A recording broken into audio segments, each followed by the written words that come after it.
Mer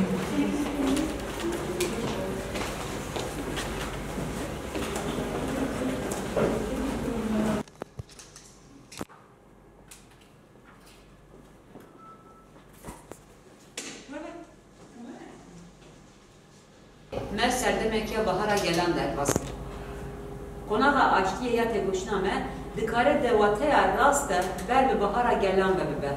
Riya ve hatta daviye ve buye.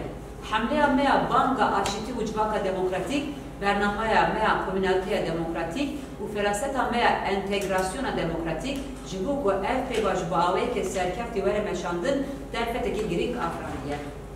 Ev serdem pir giringe. Ev proje ve aştiye ne teneci bu davi kırna hevçunan çekdalineye.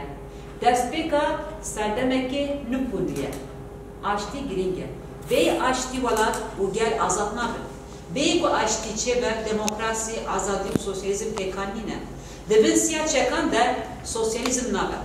Dibin siyah çekan der demokrasi nayı peşvası. Deste kapitalizm u burjuvaziye pekatiye. Ev halek giringe. Ev nişandan ku burjuvazi netevnine vervajiye ev çevkirna netever. Netev civaka serdema moderne, forma modernite yer civaki büyüne. Yata Ruslan ve Avrupa'ya. Duvara abori de bazarı ke peşketi heye. Ev bazarji ne berhemi burjuvaziye. Murub dikari hatta ne bejina murubahi bebe. Netev derdura van hamliyan da çelibe. Levmaji netev burjuvaziye de kapitalizme ve kefkirin, yeksankirin ve şaşin mazın haline. Dira bejin kujenin kastik versiyon alan angumne kavan ya modern efçetene. Ev lideriyaya korsantiye dikin u gambot en keştiğin şeriye küçük ile Britanya'ya kusermeye dikişinin Britanya'ya. Rönesans reform uğrunakbiriye dayan vermeyek var.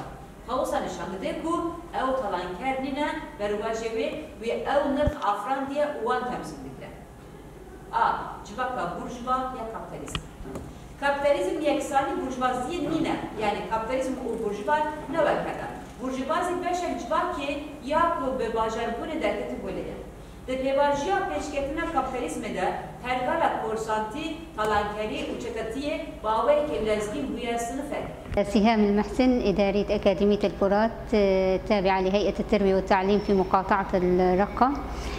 انضممت إلى هذه الدورة التدريبية لقراءة مانفستو السلام والمجتمع الديمقراطي الذي يحدد نهج المرحلة القادمة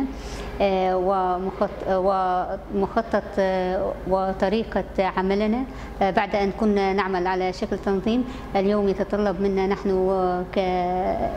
كنسوة حاملات هذه الرسالة لأن يكون عملنا في المرحلة القادمة. في البداية كنا عمل تنظيمي واليوم يتطلب منا صياغة الصورة المستقبلية لوضع سوريا المستقبل.